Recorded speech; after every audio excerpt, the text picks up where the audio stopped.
यार भाई लोग मेरे सभी के साथ जब से गड़बड़ी बनी है तब से ये लग रहा है कि यार वीडियो बनाओ या नहीं बनाओ, बनाओ या नहीं बनाओ, बस इससे टाइम गुजर रहा है। बट आज फाइनली हम निकाल के आ गया है एक नई लोकेशन, एक जबरदस्त वीडियो कंटेंट के साथ लोड रहा है नया चैनल। बिबयसा जेब्ला गावनि आइफनखौ सिफायनानै माबा भिडिअ आपल'ड होदोंमोन फेसबुकआव, अब्ला बिथांनाव गोबां हेड कमेन्ट फैदोंमोन फेसबुकआवहाय। बुंनो थाङोब्ला 70% मानसियानो बिबयसनि बे भिडिअआव हेड कमेन्ट हरदोंमोन आरोना, बे आइफनखौ सिफायनायखौहाय गाज्रि मोननानैहाय हेड कमेन्ट हरदोंमोन।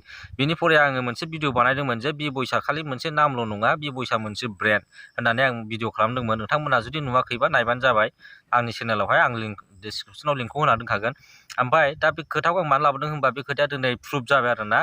नोंथांमोनाथ' मिथिखागौ बिबयसनि मेन चेनेलावहाय दा मोननै स्ट्राइक नांना दङ। दा बियो बिबयसा भिडिअ आपल'ड होथ'नो हाया कयेक दिन, बेनि थाखायनो बिथाङा भिडिअ लाबोथ'वाखैमोन।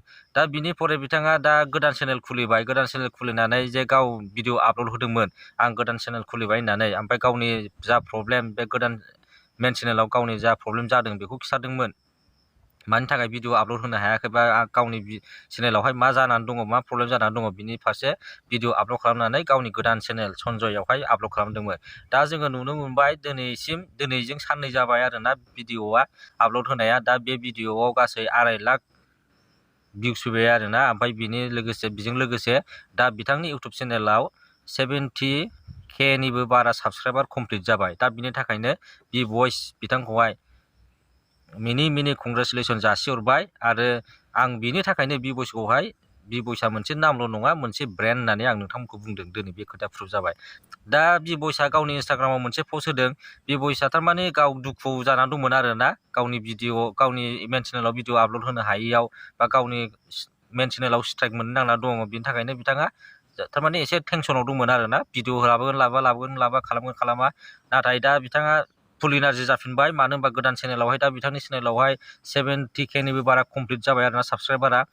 दा बिनि थाखायनो बिथाङा मोनसे भिडिअ लाबोगासिनो दङ फुल एनार्जिजों।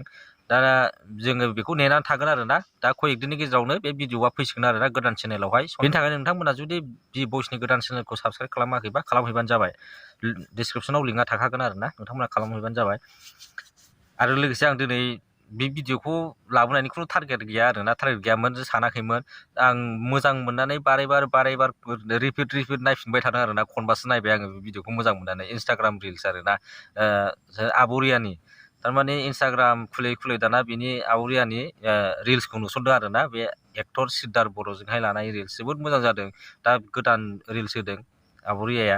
दा नोंथांमोनाबो नायनो गोसोबा नायबानो जाबाय। जोबोद मोजां मोनदों, आंथ' नायफ्लांबाय थादों आरोना रिल्सखौहाय, दानि गोदानखौहाय सिद्धारजों लानाय। दा नोंथांमोनाबो नुवाखैबा नायबानो जाबाय आरोना। बेखौनो आं नोंसिनो शेयार खालामनो होनना फैबाय। दिनैनि भिडिअआ एसेनोसै। बयबो मोजाङै थाबानो जाबाय, गोजोनै थाबानो जाबाय। आरो भिडिअखौ जोबजासिम नायनायनि थाखाय गोजोननाय थाबाय। बाय।